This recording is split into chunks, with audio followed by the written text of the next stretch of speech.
À tous, bienvenue mesdames, messieurs, et merci de nous rejoindre. 100% Bénin, le numéro du jour vous amène un peu loin de la politique. L'éducation, quoi de mieux pour le développement d'une nation? Et oui, nous en parlons avec des types bien particuliers, dit-on, d'enseignants, mais qui sont majoritaires, qui apportent beaucoup à la nation. Pour quelque temps encore, en attendant les beaux jours à eux promis par le régime du nouveau départ, ils devront continuer à broyer du noir. Malheureusement, oui, les enseignants vacataires, parents pauvres du système éducatif béninois, ils viennent une fois encore, mesdames, messieurs, d'être rattrapés, dit-on, par le triste sort qui est le leur. Les 2500 francs CFA par retenus il y a quelques semaines seulement, plus précisément le 26 octobre dernier, comme montant à payer aux détenteurs parmi eux de master professionnel ou du CAPES, le certificat d'aptitude professionnelle de l'enseignement secondaire, n'est plus à l'ordre du jour. Sans autre forme de procès, le gouvernement aurait décidé de la suspension pure et simple de l'arrêté interministériel, fut-il une suspension provisoire. Retour donc à la case départ, tous les enseignants vacataires seront payés au même tarif, 1500 francs CFA l'heure. Mais quels sont les facteurs motivant une telle décision aux conséquences inimaginables? Pour l'heure, le silence plat du côté de l'autorité. Suspension de l'arrêté de revalorisation du tarif horaire des vacataires, les enseignants victimes d'un mode de gouvernance ou de la politique de la ruse. Le débat, mesdames, messieurs, c'est tout de suite. Et maintenant, à ma droite, Jean-Eudes Tomawa, l'homme n'est plus à présenter, secrétaire général adjoint du SNEC Bénin. Il est membre de la FESN-CSTB, la Fédération des syndicats de l'éducation nationale, pour le compte, bien entendu, de la Confédération syndicale des travailleurs du Bénin. Et c'est à ce titre que nous le recevons aujourd'hui. Jean-Eudes Tomawa, bonjour. Bonjour, M. Joël. Et merci de répondre une fois encore à notre invitation. C'est un merci partagé. En face de vous, un professionnel des médias, analyste aussi. Il est le directeur de publication de Palmarès. Je dois encore le présenter, Narcisse Ressou, c'est son nom. Narcisse Ressou, bonjour. Bonjour Joël, bonjour téléspectateurs. Et merci pour la disponibilité. Oui, tu as voulu me tirer du champ politique aujourd'hui, bon, on verra. Ok, il le faut de temps à autre, parce que c'est indispensable pour bâtir la cité politique vue sous l'angle, oui, de la gestion de la cité. Ça passe par l'éducation, n'est-ce pas, mesdames, messieurs? Oui. À quand réellement la fin du calvaire pour les enseignants vacataires? La question, mesdames, messieurs, ils se la posent. Mais désormais, à l'unisson, les conseillers, bien entendu, confiants avec les réformes annoncées par le régime du nouveau départ, ils devront malheureusement, oui, Narcisse Ressou, prendre davantage le mal en patience. C'est le statu quo parlant de leur situation. Oui, c'est le statu quo parlant de leur situation, parce que, comme en tout Béninois, beaucoup ont constaté ces derniers jours-ci, depuis le 26 octobre, que l'arrêté s'est en fait disponible, que les gens applaudissaient des pieds et des mains, les caciers du pouvoir, comment dirais-je, les appeler les missionnaires sur les réseaux Internet. On a vu, le gouvernement vient de faire du bien, vous voyez. On a entendu qu'un peu du social voilà, dans la poche des vacataires. Ben, quelques jours après, on constate malheureusement que le gouvernement a des difficultés à faire appliquer ce que j'appellerais un acquis, qui date de longtemps d'ailleurs. Cet arrêté n'était pas simplement interministériel, il n'était pas aussi détaillé, mais c'est un arrêté de 2008 sur Bernadette Soundi, où le tarif est déjà passé là, d'abord l'augmentation du taux horaire, et le tarif même est passé depuis lors de 1500, enfin entre 1500 et 2500 francs. Donc pour l'appliquer au prix des luttes des syndicats du secteur, jusqu'en septembre dernier, ces syndicats-là étaient encore dans les négociations sur ces sujets-là, et on le leur accorde. Et malheureusement, septembre à maintenant, on dit que bon, il y a des points d'ombre dedans. Enfin, selon ce qu'on attend depuis quelques jours, il y a des points d'ombre dedans. Donc, on vient de suspendre encore cet acquis-là pour eux. Et ces vacataires-là, qui sont très nombreux, et qui, je vous le rappelle encore, depuis 2 mois sont sans salaire. C'est hier que je l'ai appris. C'est vrai que je savais que les vacataires ronchonnaient, mais je ne savais pas que le problème était aussi sérieux que ça. C'est sérieux. Ils ronchonnent, mais sans trop crier. Ce qui paraît, parce que quand tu cries trop, à ce qui paraît, je ne sais pas trop, non, il paraît quand tu cries trop, là, mais on te met de côté. On te met de côté. D'ailleurs, il n'y en a pas. Donc, c'est clair. Dans ta situation de servitude, tu es obligé d'accepter. C'est vrai que l'expression n'est plus libre aujourd'hui, et tout le monde le sait, surtout encore dans ce milieu-là. Si tu dis de trop, on t'affecte. On te mute là où tu ne veux pas, ou on te met de côté, comme tu viens de le dire. Donc, ils sont là, ils sont en train de subir. Et je vais vous dire, le 1er décembre prochain, on dit contrôle des plaques. Celui avec qui je discutais hier voulait de l'argent à mon niveau. Il sollicitait que je lui... J'ai dit, ben toi, quitte là, vous êtes en train de danser. Vous voulez dire qu'il n'a pas l'argent pour... Mais il a dit, mais depuis 2 mois qu'ils n'ont rien. Et voilà que le 1er décembre, on va les traquer pour affaire de plaques.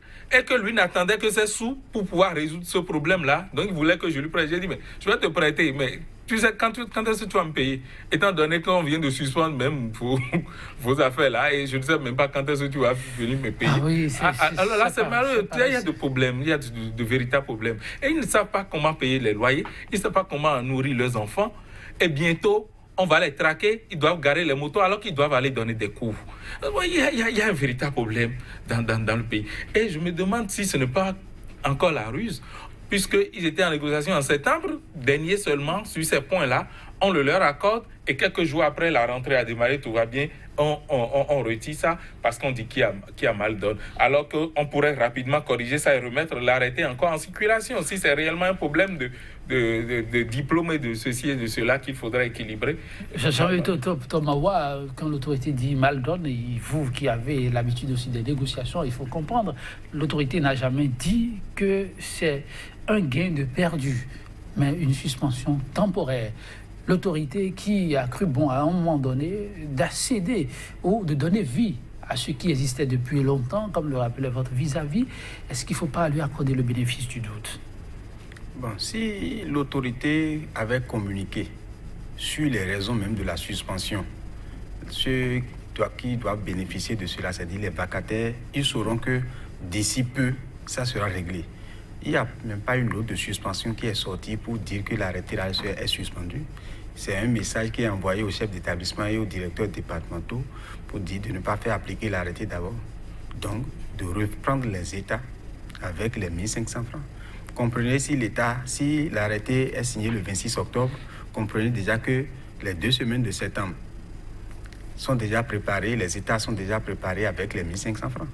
Donc, comme c'est le 26 octobre, les chefs d'établissement ont demandé... Avec les 2500, vous voulez dire? Non, c'était avec les 1500 francs que les états sont déjà préparés. Étaient déjà préparés. Maintenant, lorsque l'arrêté est sorti, les états sont repris. Avec 2500 francs. Avec 2500 francs. Maintenant, il faut reprendre encore les états. C'est encore repris. C'est pas qu'il faut... C'est pas maintenant qu'il faut supprimer tous ces papiers utilisés. C'est supprimé déjà. Ça, là, c'est même pas... Déjà.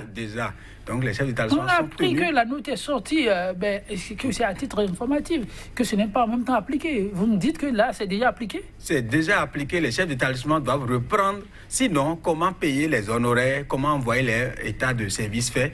Les services faits dans les perceptions pour qu'ils perçoivent. En juillet, Monsieur Joël, attendez. En juillet, oui, ils n'ont pas été payés. C'est-à-dire pour le mois de juin, juillet, ils ne sont pas payés. Ils ont commencé cette rentrée.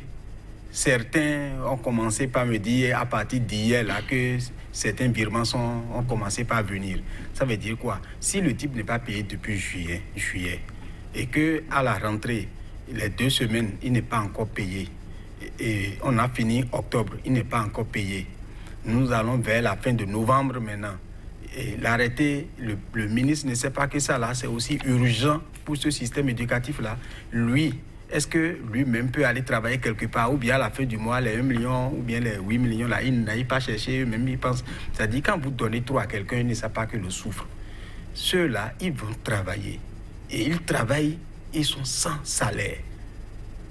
Donc, comprenez qu'ils ne savent pas jusqu'à ce jour à quelle sauce manger. Ils sont là, ils attendent. Maintenant, les raisons de suspension, personne ne le sait. c'est tous ceux qui vont parler de la suspension, c'est qu'ils vont imaginer des choses. Ils vont dire peut-être. Juste, les gens sont même allés dire que c'est peut-être même à cause de l'incidence financière que le gouvernement, parce que c'est le gouvernement qui a ordonné la suspension. Ça ne peut plus être un ministre. Oui, parce que c'est un arrêté interministériel. Et qu'il y a un cadre ou un comité de rédaction des arrêtés ou bien de suivi des arrêtés à la présidence. C'est-à-dire que ce comité-là a fait le travail. Donc les ministres sont autorisés à signer l'arrêté. L'arrêté sort, on demande de rapporter encore l'arrêté pour le moment. Donc comprenez que... Narcisse Ressou, oui, ils sont nombreux à suspecter une incidence financière que ne pourrait plus supporter la trésorerie nationale. Mais est-ce que là encore, ça s'entend quand on brandit cette thèse-là, vu qu'il y a eu quand même des négociations, il y a eu du travail en amont avant que la décision ne soit prise? C'est vraiment dommage. On se poserait la question, à quoi servent alors ces taxes qu'on prélève abusivement sur les citoyens? On en prélève tellement que dans tous les secteurs, et le budget qui vient en 2019 en emporte encore assez, et on ne peut pas satisfaire les revendications légitimes.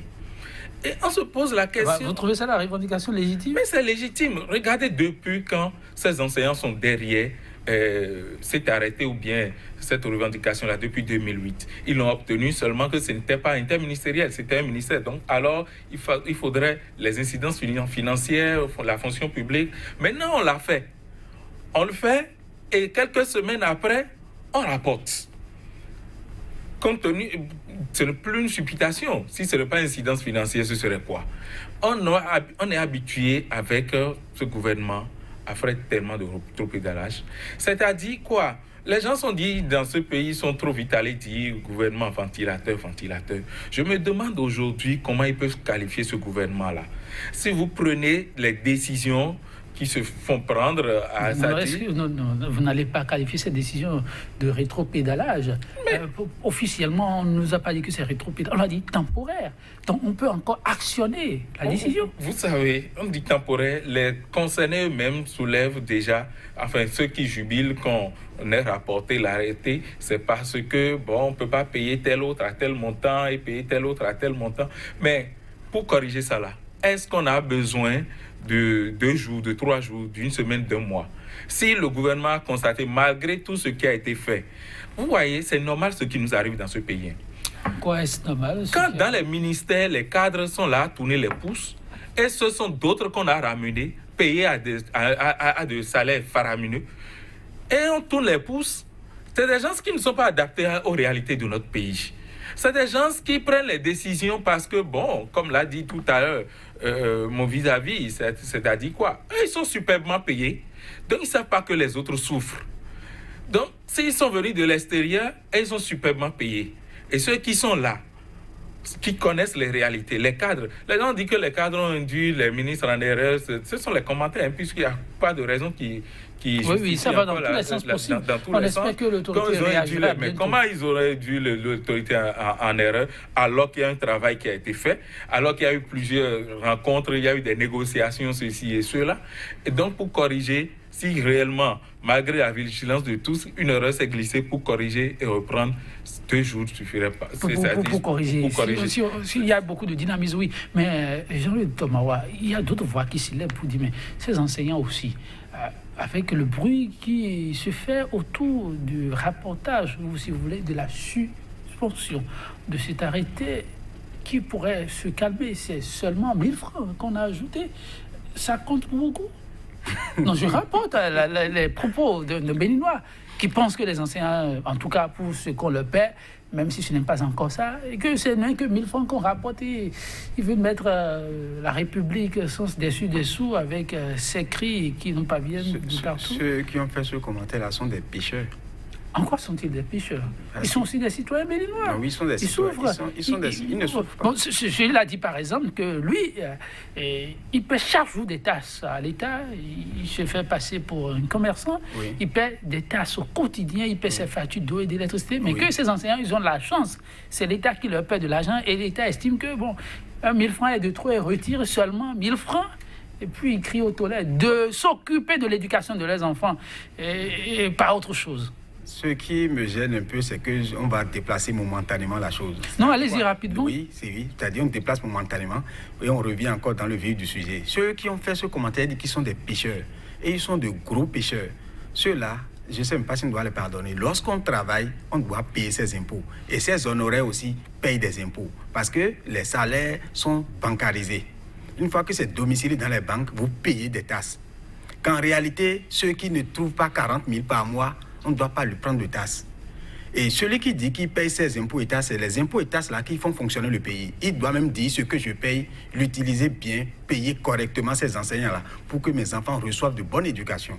Je ne les comprends pas. Ceux du secteur privé, ils ont une jalousie. Et une jalousie qu'on n'arrive pas à qualifier. Ils disent qu'ils sont du secteur privé, que c'est eux qui payent les tasses et l'État nous paye. Mais c'est dangereux ce qu'ils disent. L'État ne doit pas avoir des fonctionnaires. Et lorsque nous sommes des fonctionnaires, nous payons des tasses. Moi qui suis ici, je paye des tasses. Et c'est sur le salaire, c'est prélevé. Pour lui aussi, c'est sur le salaire. Quelle tasse il paye encore autre que ça?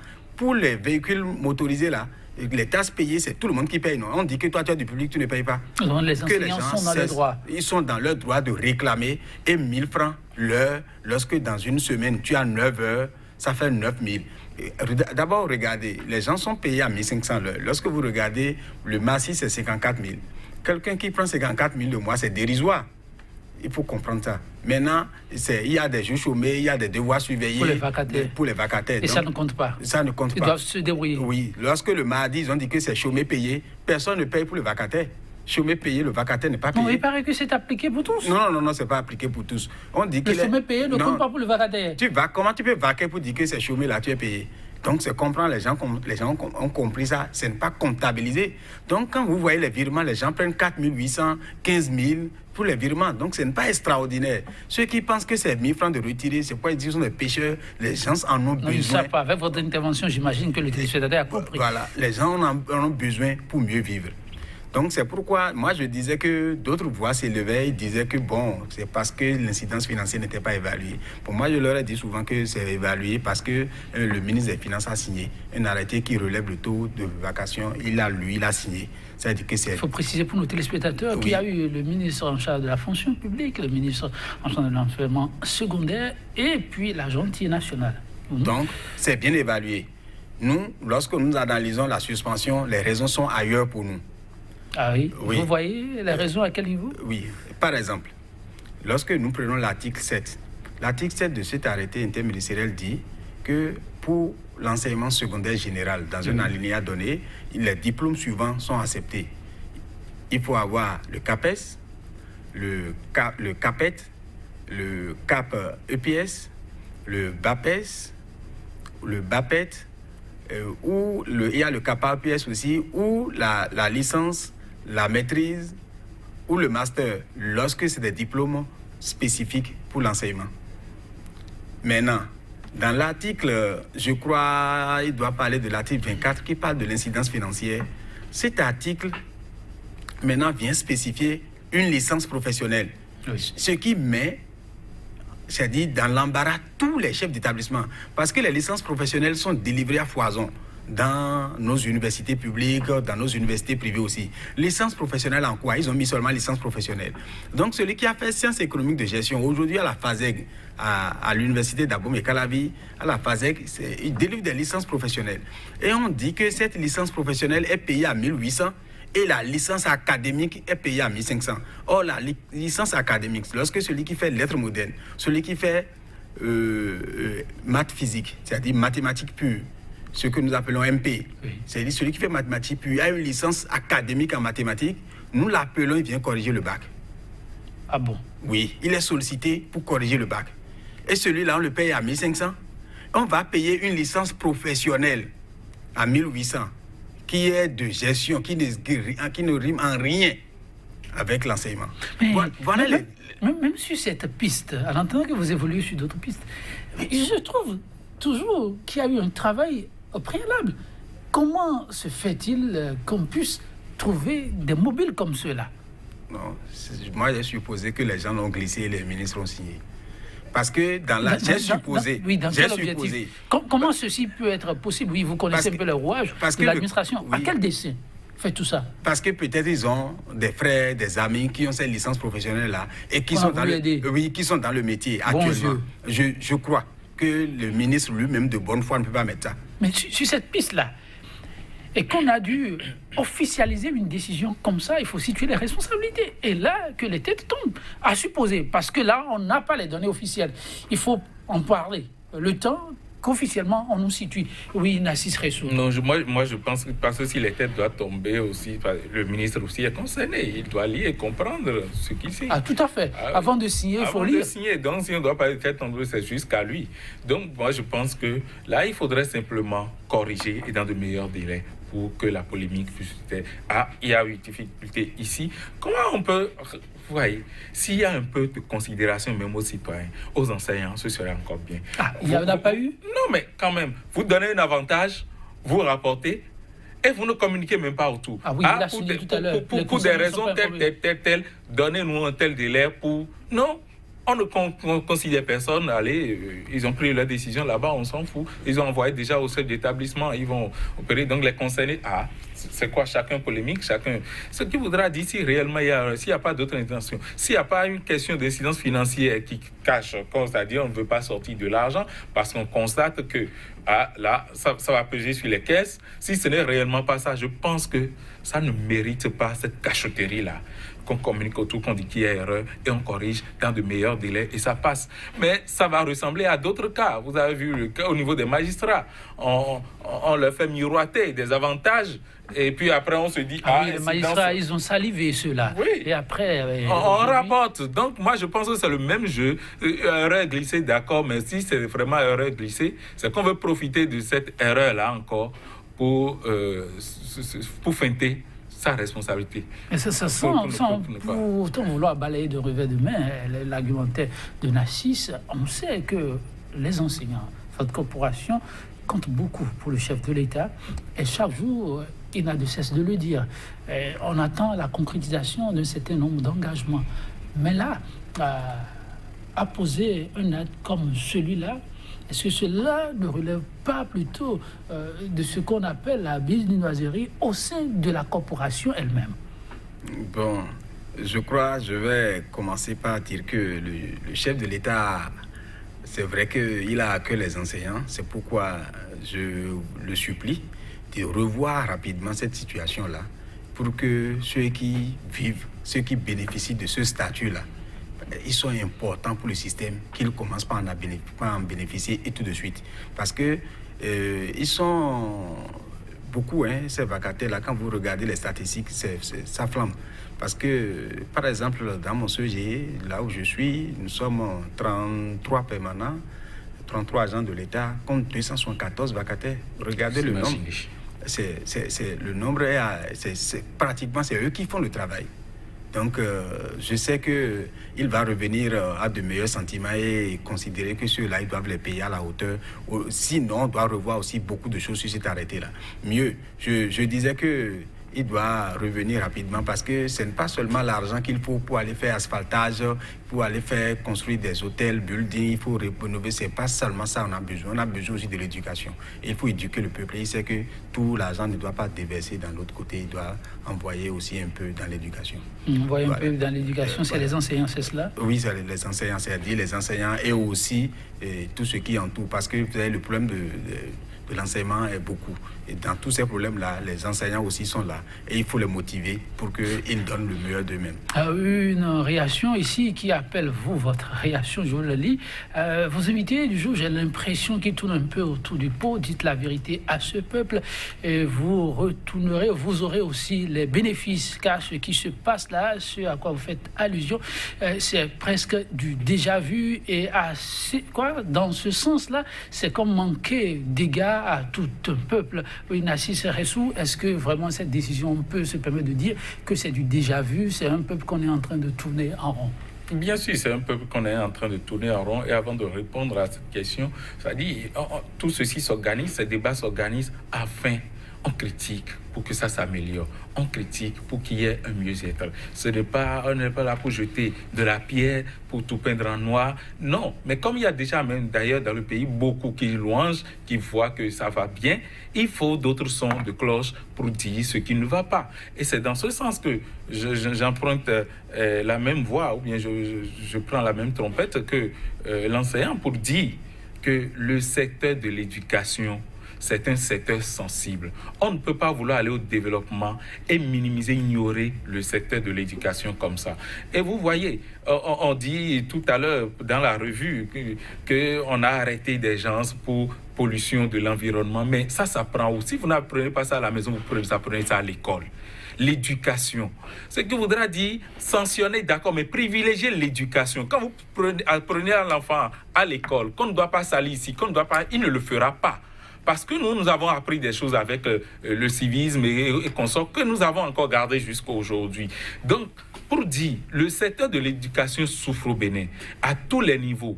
Et là, j'ai vu la plaidoirie de mes professeurs hier à la télévision, le professeur Tossou, qui disait au niveau de l'enseignement supérieur, que ça ne va pas. La poutre qui constitue, ils sont plus nombreux, ils sont faibles et que ça risque de tomber. Et il lance un appel au gouvernement à penser, à recruter des enseignants au niveau supérieur pour qu'ils puissent faire réellement le travail. Au niveau du secondaire, voyez la masse des vacataires qu'on minimise comme ça, alors que ce sont eux qui font le travail. Au lieu de bien les traiter, ils ont une famille. Quand ces enseignants vacataires ne tiennent pas, quand ils ne sont pas épanouis, comment voulez-vous qu'ils puissent rendre? Quand ils ne sont pas payés depuis des mois, comment voulez-vous qu'ils se déplacent, qu'ils viennent au cours avec c'est-à-dire une satisfaction morale et qu'ils donnent? Malheureusement, non. Si vous allez au niveau de l'enseignement primaire, voyez, il y a des classes qui sont jumelées avec un seul enseignant. J'en connais, très proche de nous ici à Cotonou. Et comme à Porto-Novo, c'est Légion actuellement, dans Avranco et Consort.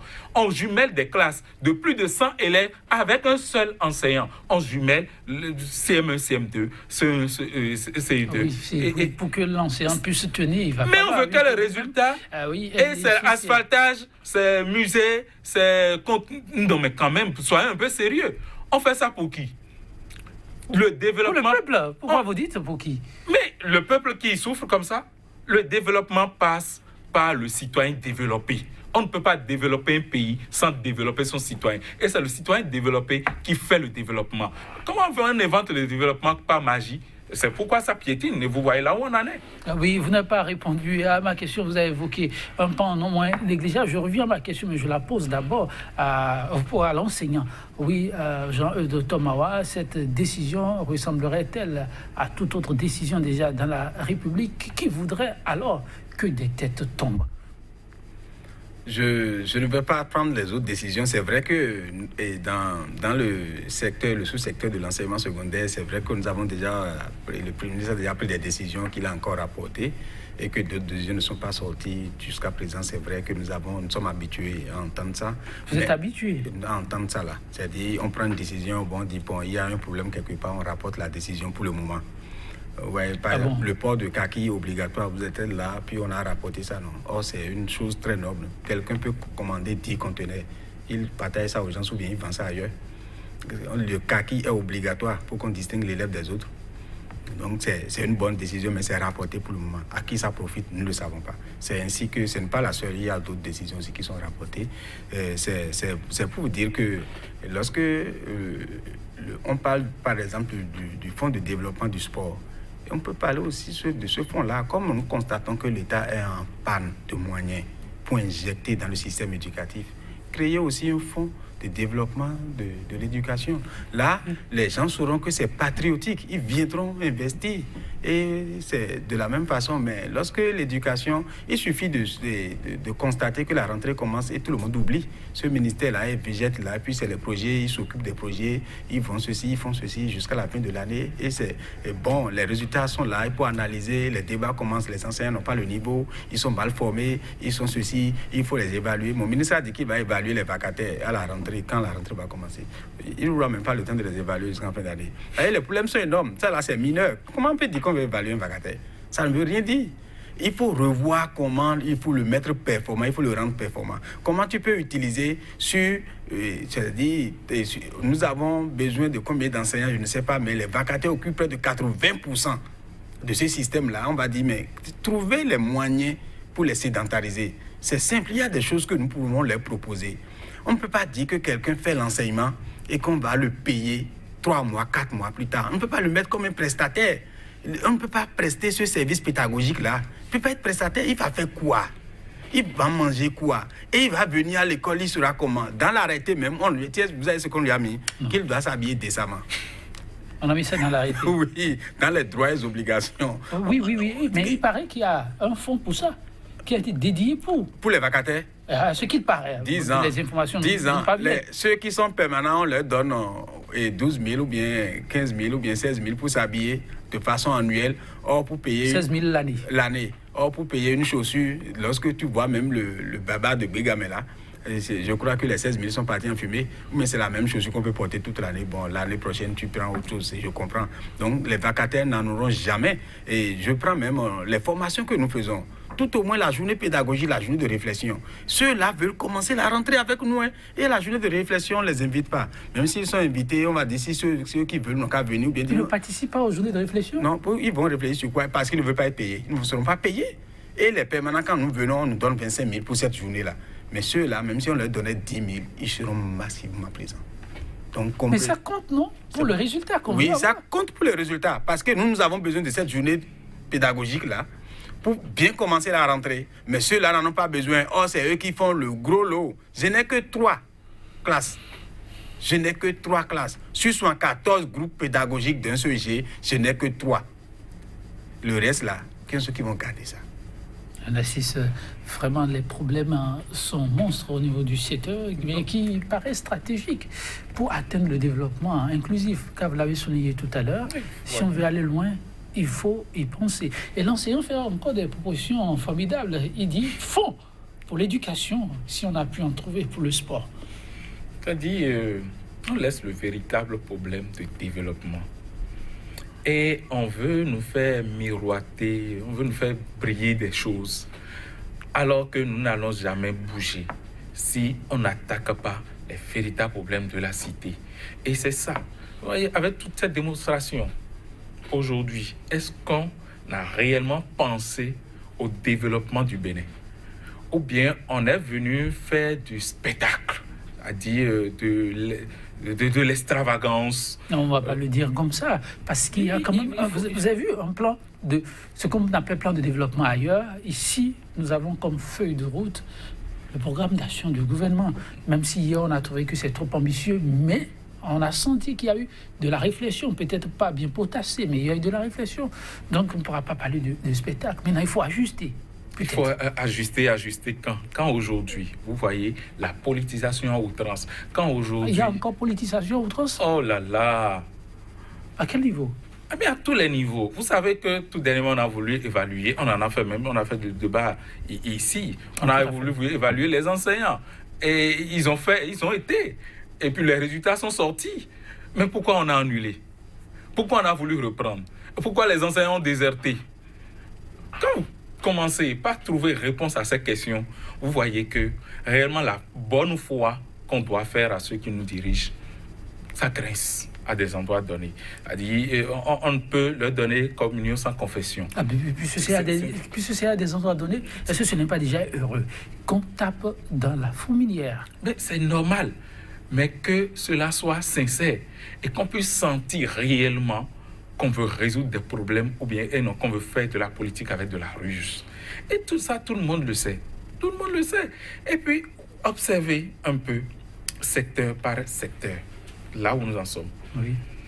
Et si, aujourd'hui, vous ne pouvez pas dire ce qui ne va pas, de peur qu'on vous multe, de peur que vous soyez mis en quarantaine, est-ce qu'on peut réellement aller au développement sans avoir la parole libre, sans pouvoir porter des critiques à des actions qui se mènent, parce qu'on a peur de la politique?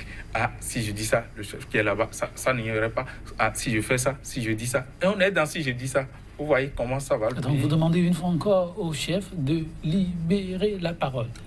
les chefs d'établissement, si vous arrivez à discuter avec eux. Aujourd'hui, ça dit quoi? Ils sont tenus à des résultats. Parce que vous savez, compte tenu du score que vous allez faire en fin d'année, vous serez sanctionné ou bien limogé ou bien je ne sais pas ce qu'ils ont fait tout dernièrement. Il y a des qui peuvent envoyer des résultats biaisés. Des directeurs qui sont déposés alors que les résultats ne dépendent pas d'eux. Si vous prenez au niveau de l'enseignement primaire et le cas que je soulève, manque d'enseignants dans les salles. Si en fin d'année les résultats tombent et sont mauvais, on va dire que le directeur sera déposé parce qu'il n'a pas obtenu le résultat. Mais là, c'est une fuite de responsabilité. L'État est en train de fuir ses responsabilités et s'attaque à des pauvres citoyens, à des gens qui, bon, il faut taper, il faut de l'ordre, mais il faut être conséquent envers soi-même. Mais là, nous ne sommes pas avec un État qui se trouve être conséquent avec lui-même. On fait avec. Oui, faire avec, mais déjà avec les propositions qui nous parviennent pour ce que vous nous avez présenté ce jour, est-ce que vous travaillez à faire monter de ces propositions vers les autorités? Parce que seules, elles n'y arriveront pas. C'est vrai, mais les autorités sont entourées quand même des cadres de ce niveau-là et ils sont payés aussi pour ce montant-là pour faire le travail. Donc ce n'est pas forcément la base qu'il faut revenir. C'est pourquoi nous souhaitons souvent que pour nommer ce ministre de l'enseignement secondaire, qu'il soit des nôtres. Que ce soit quelqu'un qui est enseigné, qui soit encore en situation même dans toute classe, qui comprend les problèmes, parce qu'on saura comment prendre les résolutions. Les directeurs départementaux sont des enseignants. Donc je crois qu'au CODI, ils font les propositions qu'il faut au ministre. Mais bon, on ne sait pas à quel niveau ça ne marche pas. Et puis chaque fois, nous sommes dans le rétropédalage.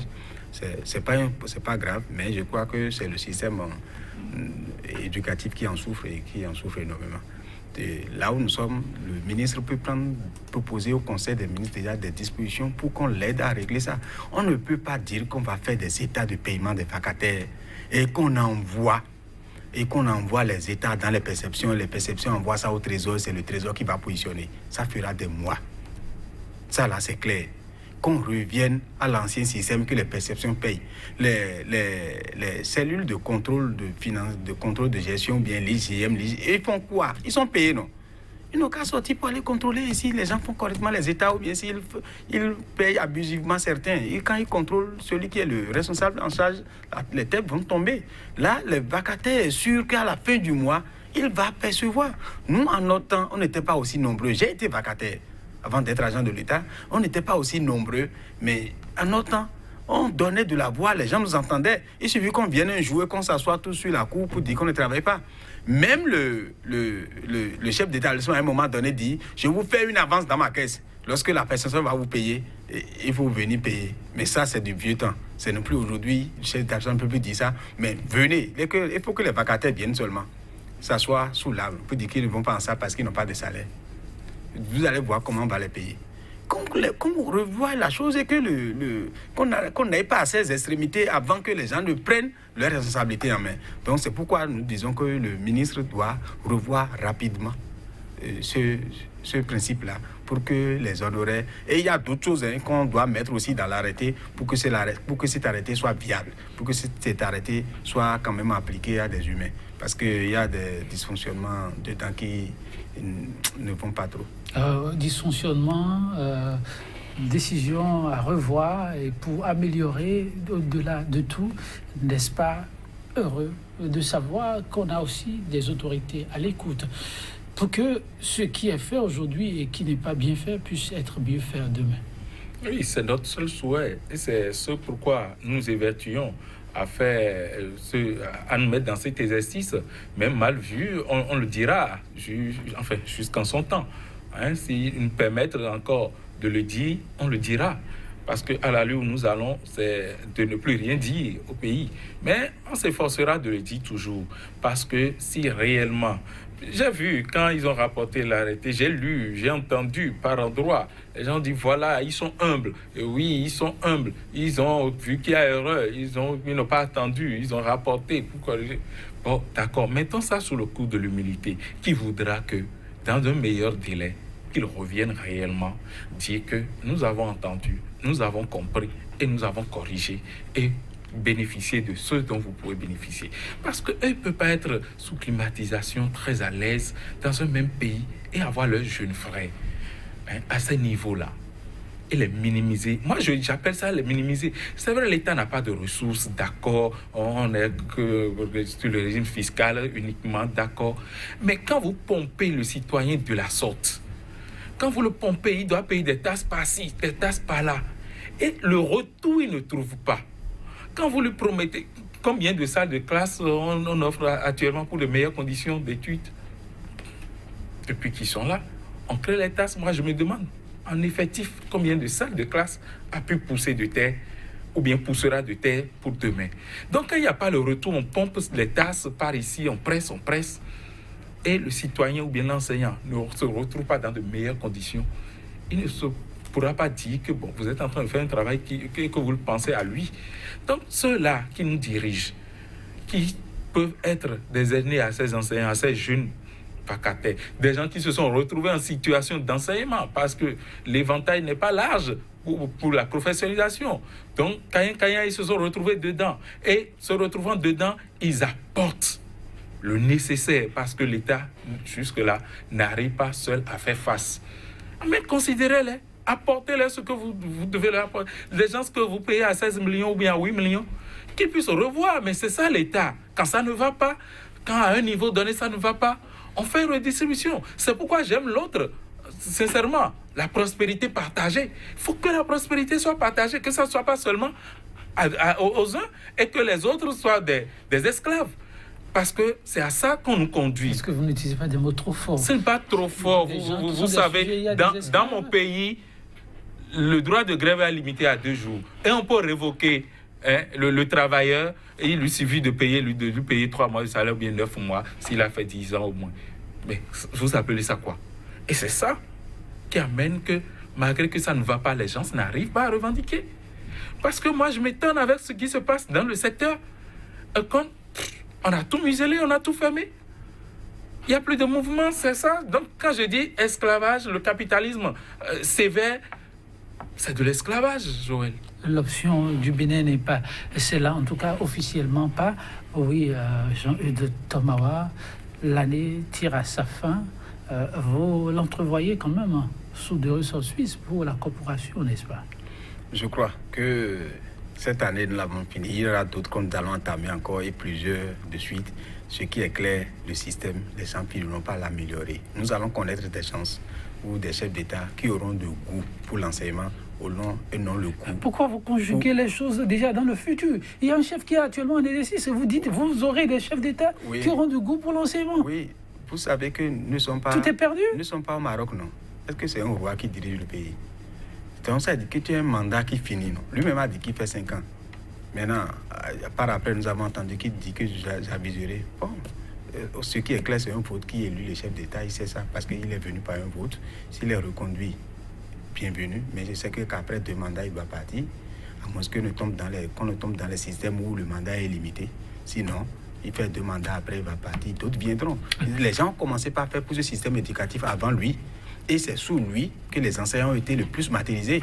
Donc, c'est pourquoi je suis en train de dire que d'autres viendront et ils vont continuer par améliorer le système. Et je serai même à la retraite, mais avant d'aller à la retraite, de dire à mon enfant que tu peux être enseignant, que ça fait partie des métiers. Actuellement, vous n'aurez pas le courage de dire à votre enfant d'être enseignant? Il sait combien de fois je me démène pour lui donner l'argent et pour lui payer la scolarité. Donc, il voit que son père souffre. Jean-Eudes Tomawa, si vous devez conclure cette émission, que diriez-vous? J'appelle d'abord au bon sens du ministre pour dire que je le connais suffisamment rigoureux, et je le connais suffisamment pointueux, qu'il revoie les choses et que le nombre important de ces enseignants vacataires puisse souffler un peu.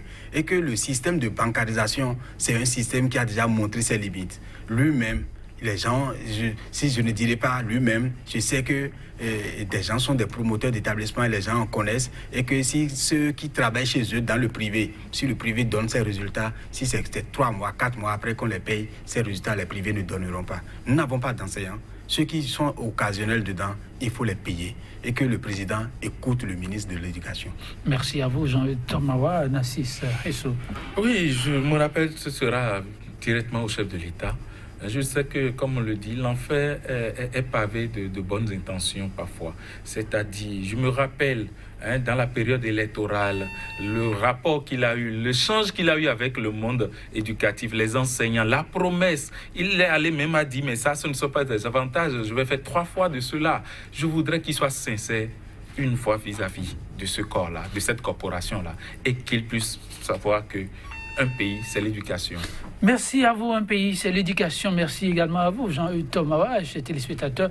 Oui, ainsi s'achève ce numéro de votre émission 100% Bénin. Je vous compagnie et ça va être sur cette citation de l'autre grand homme d'État, Wilson Churchill. Je le cite, la grande leçon de la vie, c'est que parfois, ce sont plutôt les fous qui ont raison. Merci. Bonne suite de méditation chez vous. Demain, c'est un autre jour pour notre rendez-vous, toujours avec la même disponibilité.